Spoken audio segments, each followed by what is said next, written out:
بسم اللہ الرحمن الرحیم اللہم صلی علی سیدنا و مولانا محمد و علی آلہ و صحبہ وبارک وسلم وصلی علیہ۔ معرفت طب ٹی وی میں ڈاکٹر محمد اقبال چشتی، پروفیسر طبیب محمد صفدر کے ساتھ حاضر ہوں۔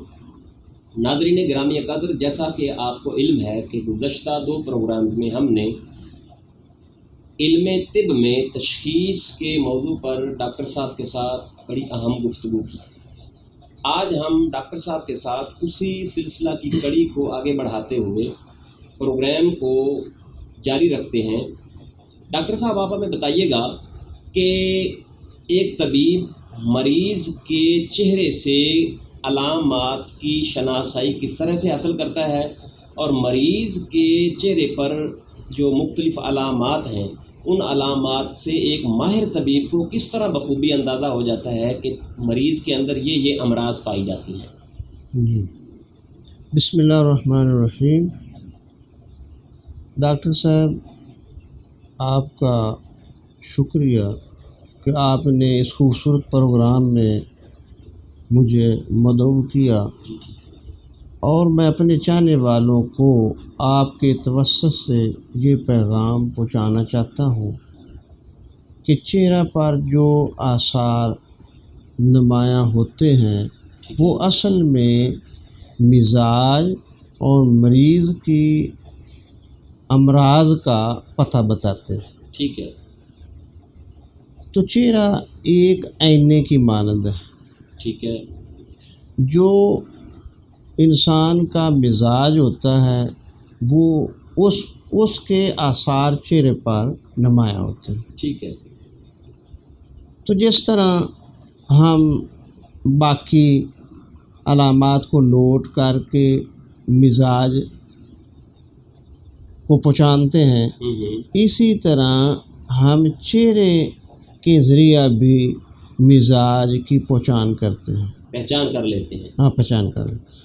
اچھا، جب مزاج کے ذریعے آپ چہرے سے مختلف علامات کو پہچان لیتے ہیں تو آپ کو یہ بات بھی واضح جو ہے نا آپ پر عیاں ہو جاتی ہے کہ مریض کو کون کون سی امراض لاحق ہیں؟ بالکل۔ جب مزاج کی سمجھ آ جائے تو جو ایک ماہر طبیب ہوتا ہے، جی جی، اسے اس کا بخوبی علم ہوتا ہے کہ اس مزاج میں کون کون سی امراض ہوتی ہیں۔ ٹھیک ہے۔ تو آپ نے جیسا کہ اپنی پچھلے جو پروگرام سے آپ نے ان میں جو ہے نا وہ ایک اس معاملہ، اس جو ایک ٹاپک تھا اس کو آپ نے طوالت کا نام دیا تھا۔ آج آپ اپنے ویورز کو، اپنے ناظرین کو ان شارٹ مگر جامع تھوڑا سا بتائیں گے کہ کون کون سے مزاج کس طرح کے اگر فرض کرو مختلف مریضوں کے ہوں تو کس طرح کسی کو پتہ چل سکتا ہے کہ کیا مختلف مریضوں کو امراض لاحق ہیں؟ جی، اصل میں یہ جو چہرہ ہے اس کے رنگ سے ہم مزاج کو اور امراض کو پہچانتے ہیں۔ ٹھیک ہے۔ اگر مریض کا رنگ بینگنی ہو اور چہرے پر چھائیاں ہوں اور رنگ سیاہی میل ہو، ٹھیک ہے، تو ہمیں پتہ چل جاتا ہے کہ اس کا مزاج سرد ہے۔ اچھا، یعنی 4 مزاج ہیں نا۔ ٹھیک ہے۔ جس طرح ہم نے پہلے ویڈیو میں بتایا تھا کہ 4 عناصر سے انسانی ڈھانچہ بنایا گیا ہے۔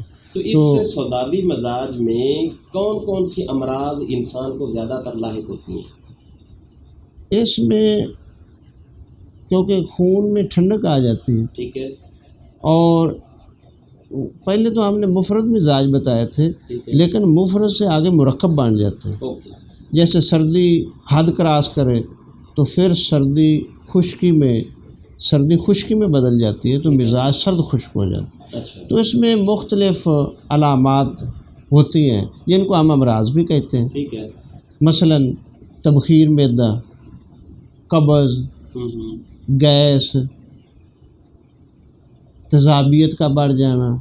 اچھا، یہ جو ایک سودا یعنی کہ جو ایک ہاں سردی خشکی جب بڑھتی ہے اس تو میں یہ ساری علامات ہوتے ہیں. ٹھیک ہے. اصل طب اس کو علامات کہتی ہے. ٹھیک. اصل میں یہ امراض ہیں لیکن طب کہتی ہے کہ یہ اس کی علامات ہیں، کیونکہ طب چاہتی ہے کہ مزاج کا علاج کیا جائے.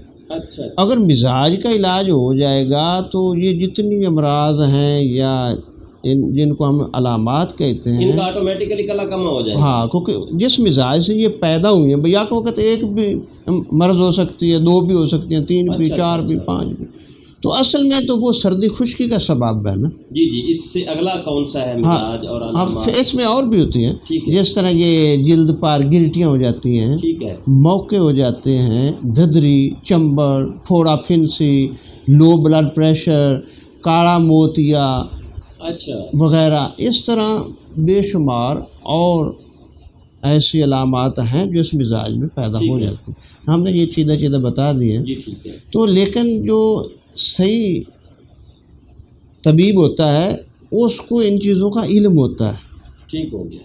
ہاں. تو اسی طرح آگے دوسرا مزاج ری ہے. ٹھیک ہے. یعنی خشکی کا بڑھ جانا، ہوا کا بڑھ جانا. تو اس میں رنگ چہرے کا سرخ ہو جاتا ہے. اچھا. کیونکہ جب خشکی بڑھتی ہے تو چہرہ بلڈ جو ہوتا ہے محرک ہو جاتا ہے تو چہرہ سرخ ہو جاتا ہے. اس طرح مثال لے لیجئے کہ جس طرح لوگ زیادہ خشک چیزیں استعمال کرتے ہیں، جس طرح یہ جو ہے کہوہ استعمال کرتے ہیں یا اور اسی طرح ڈرائی فروٹ وغیرہ، تو اس قسم کی زیادہ خشک چیزیں استعمال کرنے سے خون میں حدت آ جاتی ہے. ٹھیک ہے. اور خون سرخ ہو جاتا ہے. اس میں کون سی علامات پائی جاتی ہیں؟ اس میں بھی مختلف قسم کی علامات ہوتی ہیں، جس طرح سر کا درد ہو جانا، پھر خونی بواسیر کا ہو جانا، کیونکہ خشکی میں اعضاء پھٹتے ہیں. ٹھیک ہے. خشکی میں اعضاء پھٹتے ہیں تو پھر کیا ہوتا ہے کہ وہ خون جاری ہو جاتا ہے. اوکے. ہاں، خونی بواسیر کا ہو جانا، نقصیر کا ہو جانا، درد میں دائمی قبض میں بھی ہو جاتے ہیں، درد گردہ، ٹی بی، کینسر وغیرہ، اس قسم کی علامات پیدا ہو جاتی ہیں. نیکسٹ کون سا ہے؟ نیکسٹ آگے اس کے تیسرا مزاج ہے صفرا ہے. ٹھیک ہے. صفرا اصل میں جب جسم میں صفرا بڑھ جاتا ہے تو چہرے کا رنگ زردی میل ہو جاتا ہے، زرد ہو جاتا ہے. اچھا. ہاں. جس طرح اس کی مثال اس طرح لے لیجئے کہ جب کسی کو یرکان ہو جاتا ہے، پیلا یرکان، تو پیلا یرکان اصل میں صفرا یعنی گرمی خشکی کے بڑھنے سے ہوتا ہے. ٹھیک ہے. جب گرمی خشکی حد کراس کرتی ہے تو پھر جو یہ پتے کا جو ہے نا مواد، وہ آنتڑیوں پر گرنے کی بجائے بلڈ میں شامل ہو جاتا ہے. تو پتے کے اندر جو مواد پایا جاتا ہے اس کو ہم صفرا کہتے ہیں. ٹھیک ہے. اس میں کون سی آگے علامات؟ تو وہ جب بلڈ میں شامل ہو جاتا ہے تو اس کے اثار پھر آنکھوں پر بھی آتے ہیں، چہرے پر بھی. تو عام انسان بھی اندازہ لگا لیتا ہے کہ اس کو پیلا یرکان ہے اور اس کو ٹھنڈی چیزیں استعمال کرنی چاہیے.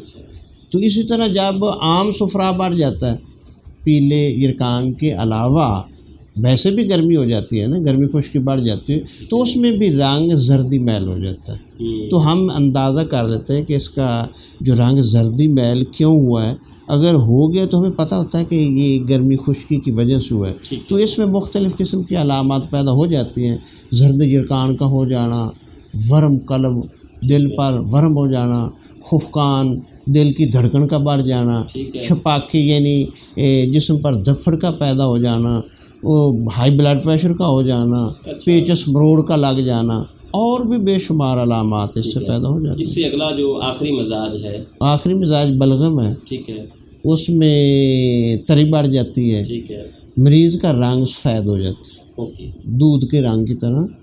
اگر جس کے جسم میں تری بڑھ جائے تو اس کا رنگ سفید دودھ کی طرح ہو جاتا ہے. اس میں تو ہم اس سے اندازہ لگاتے ہیں کہ اس میں کون سی علامات حکیم کو پتہ ہوتا ہے. تو اس میں جو علامات پیدا ہوتی ہیں، جب تری بڑھتی ہے تو پھر نیند کا غلبہ بھی آتا ہے. اچھا. ہاں، نیند کثرت سے آتی ہے، ذوف جگر ہو جاتا ہے، مرگی ہو جاتی ہے، کیونکہ دماغ سست ہو جاتا ہے، اوکے، اعصابی نظام سست پڑ جاتا ہے، جس کی وجہ سے یہ مرگی لاحق ہوتی ہے، نسیان کا، یہ بھول بھول جانا، کا ایک یہ بھی مرض ہاں اسی میں شامل ہے. شامل ہے، اسہال کا ہو جانا، ہیضے کا ہو جانا، قوت کی کمی کا ہو جانا، اچھا، شوگر کا ہو جانا، بلغمی، نزلہ زکام، کھانسی کا ہو جانا، بے شمار علامات اس میں بھی پائی ڈاکٹر جاتی صاحب آپ کا بہت شکریہ. ناظرین گرامی، جس طرح کہ آپ نے دیکھا کہ پروفیسر ڈاکٹر محمد صفدر صاحب نے ہمیں اپنے قیمتی وقت میں سے ٹائم دیا،